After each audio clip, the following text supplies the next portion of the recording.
MSCB शाखा विडणी तालुका फलटण जिल्हा सातारा येथील कनिष्ठ अभियंत्याला लाच घेण्याप्रकरणी लाचलुचपत प्रतिबंधक विभागाने ताब्यात घेतले आहे। या प्रकरणातील तक्रारदार हे वरिष्ठ तंत्रज्ञ महावितरण शाखा विडणी तालुका फलटण येथे नेमणुकीस आहेत। त्यांच्याकडे झिपरवाडी आणि भाडळी बुद्रुक या गावचा चार्ज आहे।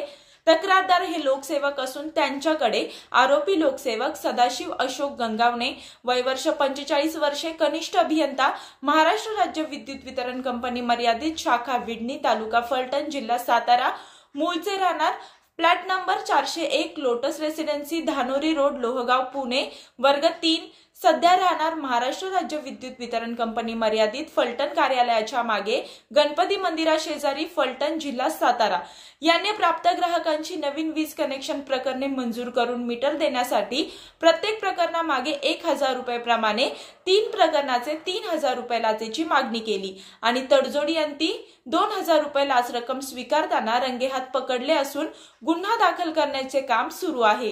ही कारवाई दिनांक 22 फेब्रुवारी 2024 रोजी लाचलुचपत प्रतिबंधक विभाग साताऱ्याचे पोलीस उपअधीक्षक राजेश वसंत वाघमारे यांच्या मार्गदर्शनाखाली पोलीस निरीक्षक सचिन राऊत, विक्रम पवार, पोलीस हवालदार गणेश ताटे, पोलीस कॉन्स्टेबल तुषार भोसले, निलेश येवले, नितीन गोगावले, निलेश राजपुरे, महिला पोलीस शिपाई स्नेहल गुरव, शीतल सपकाळ यांनी केली आहे। मी वर्षा काटेकर, योद्धा न्यूज, सातारा।